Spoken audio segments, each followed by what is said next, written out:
guys and welcome to today's video. I'm Katie and I've just graduated recently from Cardiff University as an English Lit and Philosophy student. And today's video I'm going to tell you how you can read all of your books for English Lit. I know it's a lot, but I know you can do it. So if you're an English literature student, you'll know you have a lot of books to get through, and sometimes it can be overwhelming when you have like 30 books in a semester to get through. That's a lot of reading. But I've done it for the last 2 years, because first year, I'm not going to lie to you, I didn't read all the books, but the last 2 years I've done all of my required reading and some extra reading around as well, so I feel like I'm in a good position to tell you how I got that done and how you can too. So I'm quite a slow reader, or at least I was when I first started uni, so my first tip is to plan ahead. What books you're going to be studying next semester, or you know roughly which modules you want to take, go and get the reading lists and plan ahead. Once you've got the reading lists, you can get your books, get them second hand, I would recommend, otherwise it's very expensive, and you can start reading. So I have always started reading in the summer, ready for the next year.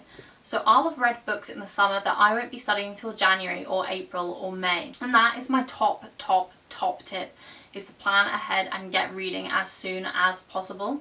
So obviously you know you've got to read ahead, but what else can you do? You can also make time for reading. So personally, I used to maybe go on my phone a lot before bed, or I'd watch a lot of Netflix in the evening, but when I was at uni I tried to make time for reading instead of doing those things, or I multitask. So if I was watching like something light on Netflix, I'd have my book and I'd be reading it. I'd read it before bed instead of watching YouTube videos. If I had like 10 minutes spare in the morning after getting ready before I had to leave for lectures, I'd read then.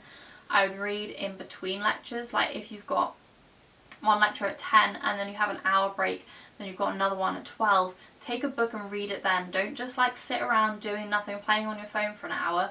Read your book. I also would read books like when I was cooking dinner. So if you're just making pasta, it doesn't need that much attention. Just have your book, read a couple of pages whilst you're cooking dinner. Like even if it doesn't seem like you've read that much, that's still like 2 or 3 more pages than you would have done otherwise. My next tip is, if you do struggle getting through books, why not try an audiobook? I have gotten into audiobooks this year. It's not something I'd done before, maybe since being a kid, but this year I did it for my extra reading. Like if our lecturers were telling us to try and read like this because it's like relevant to the module but it's not on the module reading list, I'd download the audiobook and I'd set it to like 1.25 or 1.5 times the speed so it went quicker. But I'd listen to that whilst I was doing other things. So if I was writing an essay for another module or something, or if I was doing research for a module, I'd listen to an audiobook at the same time. When I was doing my makeup in the morning before I went to uni, I'd listen to an audiobook. And obviously you can't go and highlight quotes in an audiobook, but it means that you get the gist of the story, and then if you decide to write on that book later, you can go back through the book and just flick through and highlight the quotes that you need.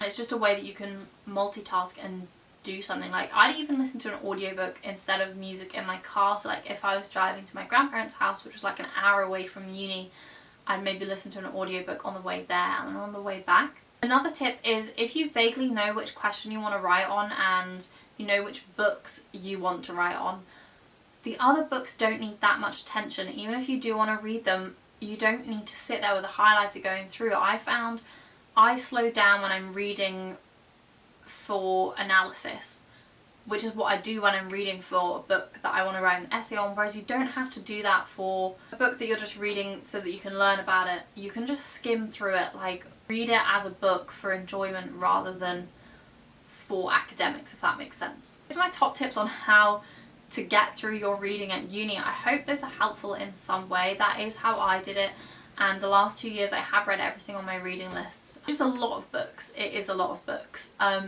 Another like little bonus tip, if you struggle getting through that many books, pick some poetry modules, because poetry isn't as long as a novel. You still have to do quite a bit of reading for poetry because you have to read around, but it really significantly cuts down the number of words you have to read, so that is another little like bonus tip. If you have any tips, leave them in the comments down below so that everyone can help each other, and I will see you in my next video. Please don't forget to like, comment and subscribe if you did enjoy, and yeah,